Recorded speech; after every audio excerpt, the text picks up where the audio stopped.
бірігу және қиылысуына есептер шығарады. Жалпы біз бұл тақырыпты бүгін 3-ші күн өтіп жатырмыз. Сондықтан біз сол өтілген тақырып бойынша алған білімдерді жинақтау, тиянақтау мақсатында сайыс сабақ ретінде өтетін боламыз.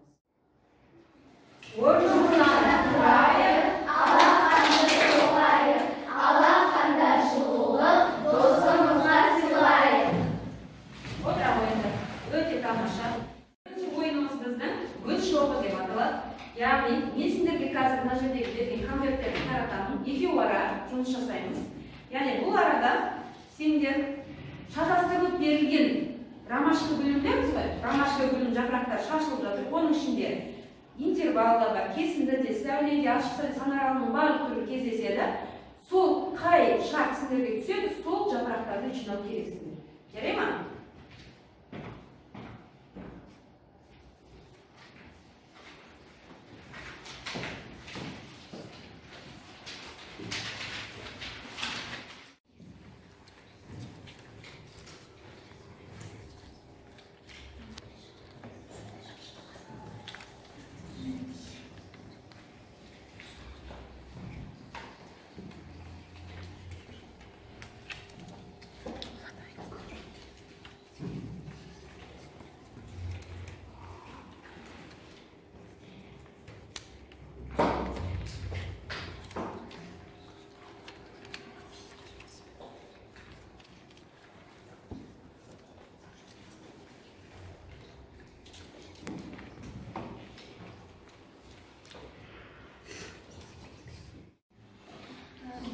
Интервал болу үшін оның жақсасы жай болу қажет. Сосын нүктесі ашық болу керек және теңсіздіктен қатаң болу қажет.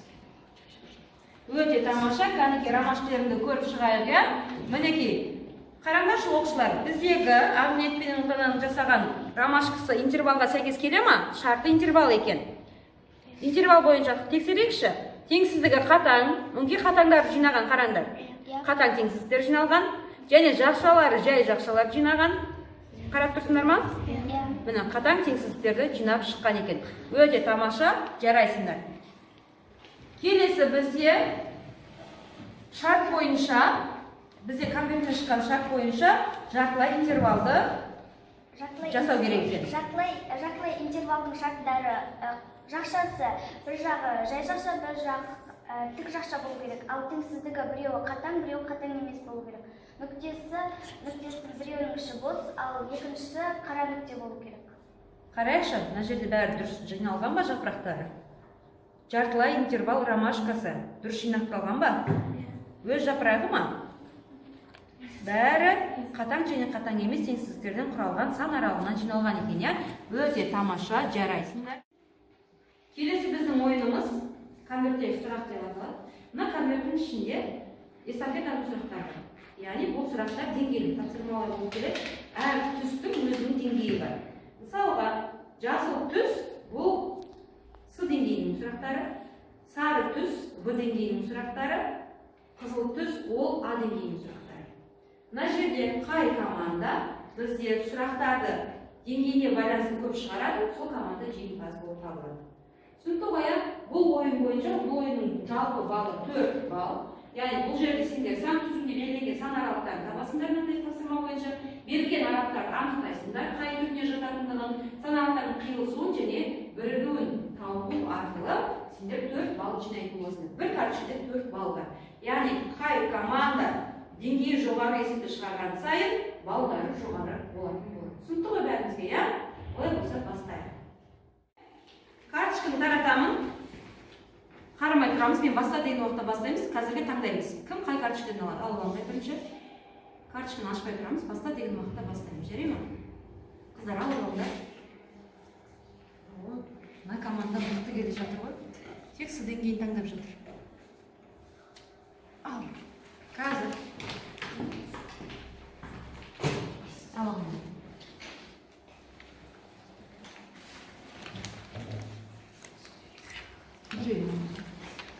Өте тамаша. Ал. Келесі ойынымыз Эйлербен диаграммасы, яғни сан аралықтары қай жерде бірігеді, қай жерде қиылысады, соны біз Эйлербен диаграммасы арқылы дәлелдейтін боламыз. Қазір мен сіздерге диаграммалар таратамын. Топ-топ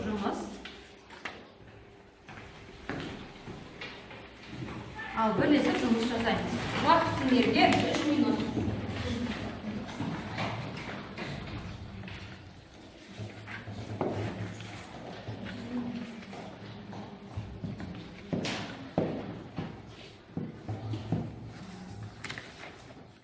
Сыныптағы 25 оқушының 17-сі ағылшын тілін, ал 15-і француз тілін біледі. Сыныптағы неше оқушы 2 тілді де біледі.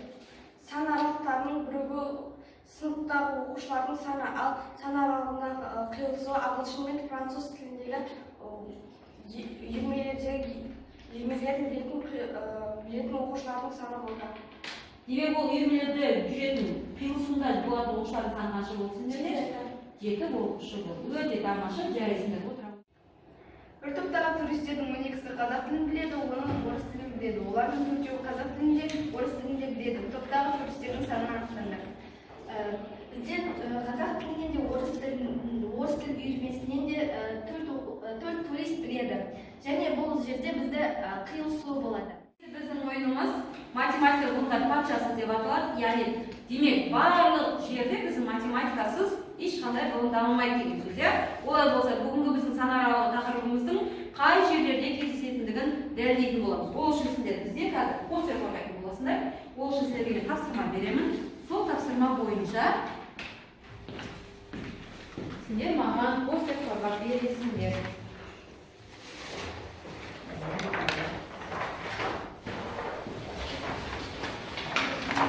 Осы берген экономика саласы бойынша сендерге көрсеткен диаграммадағы санаралықтарын көрсетеміз. Санаралығы бар, жоқ па сендерде. Ал сендерде берілген тапсырма бойынша санаралығын көрсетеміз. Біздің тарихымызда, сендерге тарих тапсырмасы түскен екен, тарихымызда санаралығы кездесе ме, кездеспей ме? Бұл жерде 7-ші мамыр мен 12-ші мамыр аралығында бізде ақша доллардың дами бастаған көрсетіледі.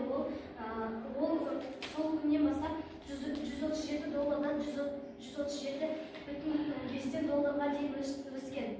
Біз ежелгі ғасырды -3-тен 1-ге дейінгі аралық деп алдық. Орталық ғасырды біз 5-тен 15-ші ғасырға дейін деп алдық. Жаңа уақытты 16-ші ғасырдан 19-ші ғасырға деп алдық. Бұл бізде интеграл. Заманауи ғасырды 20-дан 40-шексіздікке дейін деп алдық. Бұл бізде сөйлем. Өте тамаша, постерді өте тамаша қорғадық. Енді бізде келесі ауызша сұрақ. Мына берілген сан аралықтарының маған тез-тез бірігу көрсетіңдер. Өте тамаша. Яғни 1845-1904 деген сан аралықтар біргеді. Ал енді қараңдаршы оқушылар, бұл сандар сөйлеп тұр. Не жайында? Яғни Абай Құнанбаевтың туылып өмірден қайтқан жылдар аралы екен. Жасында ғылымға деп ескермедім, Абай Құнанбаев. Жасында ғылымға деп ескермедім, пайдасын көретін тексермедім. Ер жеткен соң түспеді уысыма, қолымды мезгіліне кешсермедім. Бұл махнат қалмағыма кім жазалы, қолымды сермедім. Адамның бір қызығы бала деген, баланы оқуды жек көрмедім. Бұл махнат қалмағыма кім жазалы. Өте тамаша, керемет, жарайсыздар. Келесі топта бар ма екен, Ұлы Абайдың шығармашылығынан үзінді оқып беретін? Ал, бастай қой. Ғылым таппай мақтанба, ойын таппай бақтанба, құмарланып шаттанба, ойнап босқа күлуге, бес нәрседен асық бол, бес нәрседен қашық бол, адам болған десеңіз, тілеуің өмірің алдында, оған қайғы жесеңіз. Өте тамаша, керемет, жарайсыңдар. Ал енді бүгін біздің сабағымызды осыменен аяқтаймыз. Қазір топташылар маған бағалау парақшасында бағаларды есептеу арқылы балды айтамыз. Сол бойынша жалпы қай команданың жеңгенін анықтаймыз. Бірақ сайыс болғаннан кейін, сабақ болғаннан кейін, яғни сайыс болғаннан кейін жеңімпаз болу міндетті. Бірақ мен бүгін сабаққа қатысқан барлық оқушыны өте белсенді деп айтамын. Барлықтарына өте рахмет, жарайсыңдар, өте керемет. Бүгін білімдеріңді көрсеттіңдер, бүгінгі білім деңгейлерін жоғары деңгейде деп білетін боламын. Үйге тапсырма жазып аламыз, 936 үйге аламыз. Ал бүгінгі сабақты ұнағандығы, өздеріне алған білімдеріңді түсінбеген болсаңдар, бағдаршамға келіп жабыстырып кетулеріңе болады.